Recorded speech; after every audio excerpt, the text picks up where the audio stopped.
SI units of measurement, we look at temperature, which is measured in Kelvin. So if you're given a quantity with a unit, a quantity of temperature with a particular unit, you can convert that quantity into the SI base unit. So quantities of other units of measurements,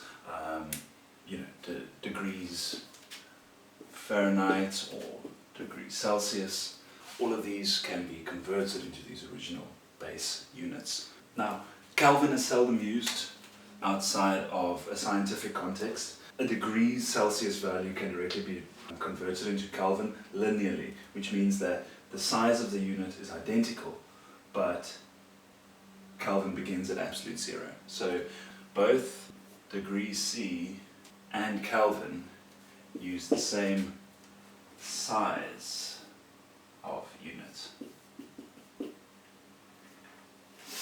But degrees C has 0 degrees C, from which we can go backwards and forwards, whereas Kelvin has 0 Kelvin, from which we can move only forward. 0 Kelvin is absolute zero, which is when the fundamental particles of nature are considered to have minimal motion due to vibration. So decreasing the temperature even further from this point does not have an effect on the kinetic energy of the fundamental particles of nature. So that's where absolute zero comes from, whereas 0 degrees Celsius is merely the freezing point of water, which is considerably warmer than absolute 0 Kelvin. But because Celsius and Kelvin have the same size unit, you convert between them linearly by simply adding a constant to a degrees Celsius measurement. So, degrees Celsius to Kelvin, all we do is we plus 273,15. That is a relationship that goes both ways. So if you have Kelvin, you subtract 273.15 to get degrees Celsius. You have degrees Celsius, you add 273.15 to get Kelvin. Make sense? But now, if you have a degree Fahrenheit value, you first have to convert that to degrees Celsius to get to that linear relationship for Kelvin. So converting between Fahrenheit and Kelvin is a two-step process. Let's have a look at a degrees Fahrenheit value of 105 degrees Fahrenheit.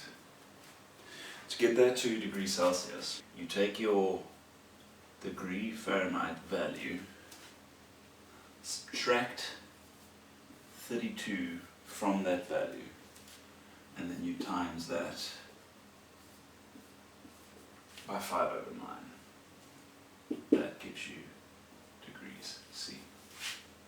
So our 105 minus 32 times 5/9, that is equals to 40,5. Gives us 40.5 degrees Celsius. And now that 40.5 degrees Celsius value can be converted to Kelvin if we plus 273.15, that gives us 313 becomes 7.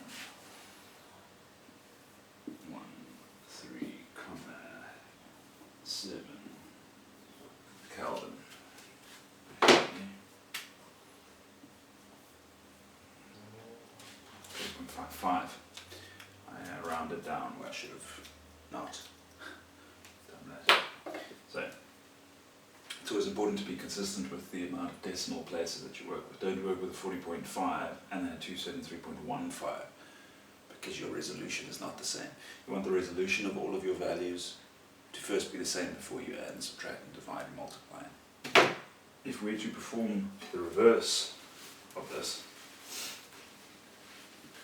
we convert a Celsius into a Fahrenheit because you need to communicate with an American who doesn't understand what you're saying.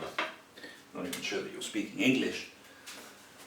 You have 75 degrees Celsius. For instance, if we want to convert that to Fahrenheit, we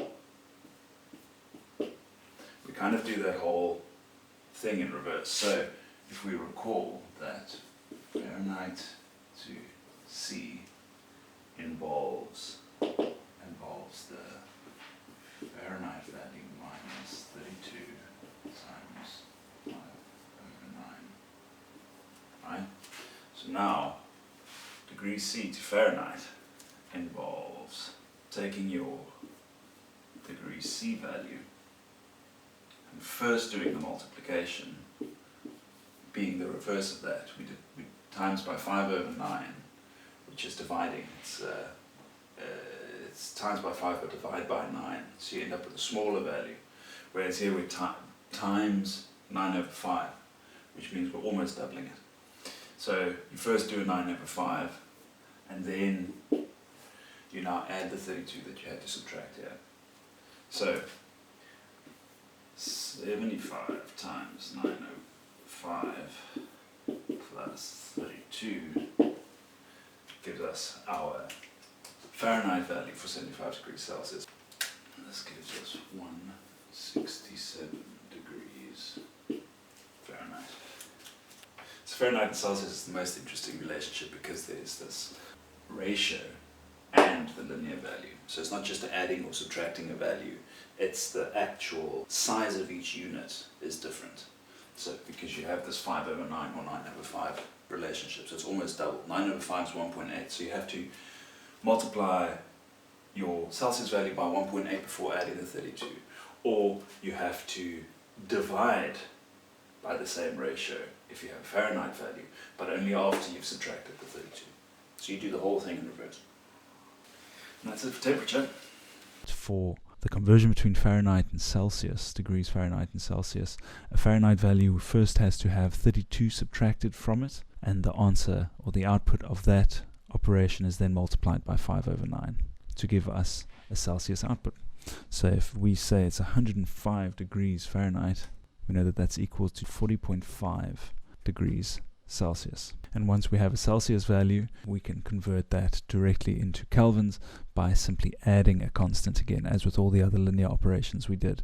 Just adding 273 to the degrees Celsius value tells you the value in Kelvin.